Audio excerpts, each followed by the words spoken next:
नमस्कार। आज हम एक बहुत ही दिलचस्प विषय की तह तक जाने वाले हैं। एजुकेशनल साइकोलॉजी यानी शिक्षा मनोविज्ञान। अक्सर ये विषय थोड़ा भारी या उबाऊ लग सकता है, राइट? लेकिन आज ऐसा बिल्कुल नहीं होगा। आज हम कुछ ऐसी जबरदस्त ट्रिक्स और निमोनिक्स का इस्तेमाल करेंगे कि ये सारे जटिल सिद्धांत आपके दिमाग में बिल्कुल छप जाएंगे। तो चलिए बिना किसी देरी के इस डीप डाइव की शुरुआत करते हैं। तो आज के हमारे मुख्य विषय हैं: पहला, मनोविज्ञान का इतिहास और अर्थ। दूसरा, इसका दायरा यानी स्कोप। तीसरा, वृद्धि और हमारी खास पीएसईएम ट्रिक। और चौथा, इस फील्ड के कुछ सबसे महान विचारक। भाग 1, इतिहास और अर्थ। आपको जानकर शायद हैरानी होगी कि शुरुआत में मनोविज्ञान अपने आप में कोई अलग विषय था ही नहीं। जी हाँ, ये दर्शन शास्त्र यानी फिलॉसफी का ही एक हिस्सा हुआ करता था। अगर हम साइकोलॉजी शब्द की जड़ों में जाएं तो ये लैटिन और ग्रीक भाषा के दो शब्दों से मिलकर बना है। पहला है साइकी, जिसका मतलब होता है आत्मा, और दूसरा है लोगोस यानी अध्ययन। तो सीधे शब्दों में कहें तो शुरुआत में इसे आत्मा का अध्ययन माना जाता था। लेकिन बात यही नहीं रुकी। समय के साथ इसके मायने बदलते गए। इसे याद रखने की एक बहुत ही कमाल की ट्रिक है, आमचे व्यवहार। ध्यान से सुनिएगा। आ से आत्मा का विज्ञान, जो 16वीं सदी में था। फिर आया म यानी मन का विज्ञान 17वीं सदी में। उसके बाद चे से चेतना का विज्ञान 19वीं सदी में। और फाइनली व्यवहार से व्यवहार का विज्ञान 20वीं सदी में। मतलब हमने आत्मा के अमूर्त विचार से शुरू किया और आज हम ठोस मानवीय व्यवहार तक पहुंच गए हैं। है ना दिलचस्प?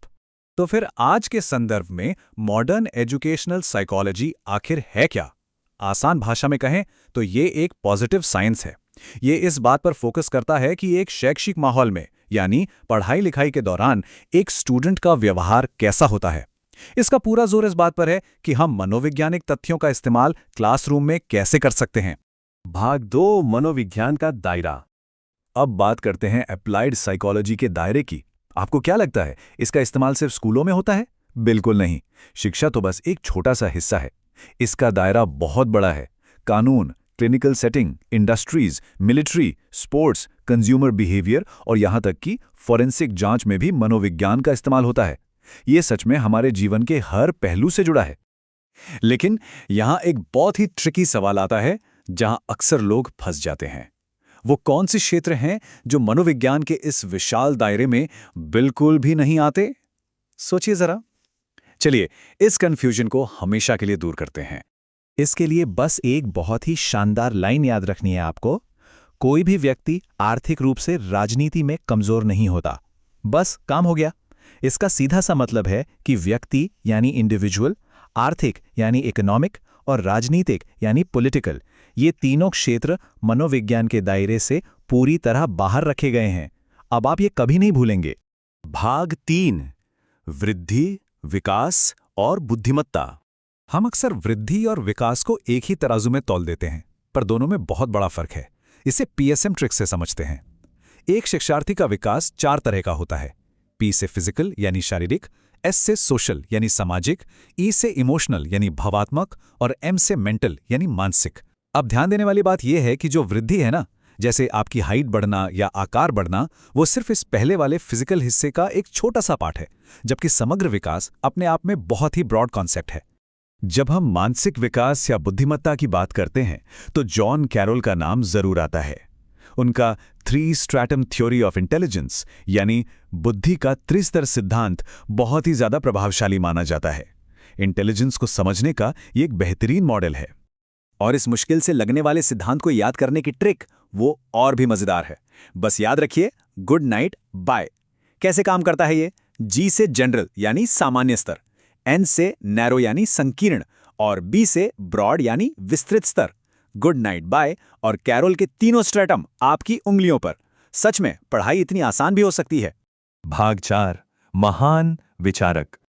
अब हम कुछ ऐसे नामों की बात करेंगे जिन्हें लेकर अक्सर भारी कंफ्यूजन होता है। सिगमंड फ्रॉइड, कार्ल जुंग और अल्फ्रेड एडलर। चलिए इन्हें अलग अलग करके देखते हैं। सिगमंड फ्रॉइड वो हैं जिन्होंने मनोविश्लेषणवाद यानी साइको एनालिसिस का सिद्धांत दिया। फिर आए उनके ही स्टूडेंट जुंग। उन्होंने अपना अलग रास्ता चुना और एनालिटिकल साइकोलॉजी दी।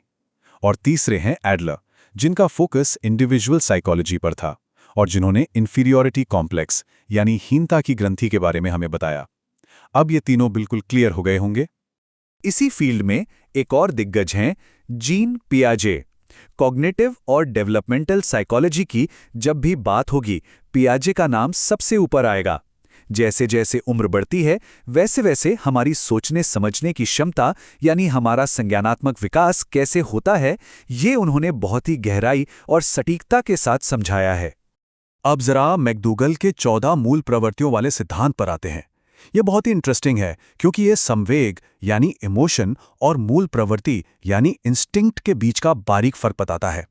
इसे ऐसे समझिए, मान लीजिए अचानक आपको बहुत डर लगता है। ये जो अंदर से डरने की फीलिंग आई ना, वो संवेग है। और उस डर की वजह से आप वहां से जो तुरंत भाग खड़े हुए, वो भागने वाला एक्शन आपकी मूल प्रवृत्ति है। मतलब संवेग कारण है और मूल प्रवृत्ति उसका रिजल्ट। सिंपल। अच्छा, अब चलते चलते गेस्टाल्ट मनोवैज्ञानिकों के नाम याद करने की वो सुपर फन ट्रिक भी देख लेते हैं। बस एक छोटी सी कहानी सुनिए। कोहलर ने वर्दी पहनी, कोफ्ता खाया और किसी को साथ लेकर नहीं गया। है ना मजेदार? कोहलर तो कोहलर ही रहे, वर्दी से बन गए वर्दी मायर, कोफ्ता से हो गए कोफका और लेकर से बन गए लेविन। बिना किसी रट्टे के एक छोटी सी लाइन से आपको चारों बड़े गेस्टाल्ट विचारकों के नाम एक ही झटके में याद हो गए। ये वही गेस्टाल्ट विचारक हैं जो अपने इनसाइट थियरी यानी सूझ और अंतर्दृष्टि के सिद्धांत के लिए बहुत मशहूर हैं। कोहलर का वो एक्सपेरिमेंट तो आपने सुना ही होगा, जहां उन्होंने चूहों या कुत्तों के बजाय एक चिंपैंजी को चुना था। उस चिंपैंजी का नाम था सुल्तान। इस प्रयोग ने दुनिया को दिखाया कि असल बुद्धिमत्ता किसी चीज को रटने में नहीं, बल्कि अचानक आई समझ या सूझ में होती है, जिसे हम आहा मोमेंट कहते हैं। तो इस पूरे विश्लेषण को अगर हम एक जगह समेटें तो एक बहुत ही गहरा सवाल उभर कर आता है।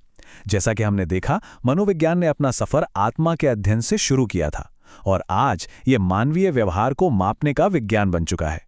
जरा सोचिए, अगर ये इवोल्यूशन ऐसे ही चलता रहा तो भविष्य में शिक्षा जगत को मानव मन के किस बिल्कुल ही नए आयाम को मापना पड़ेगा। सोचिएगा जरूर।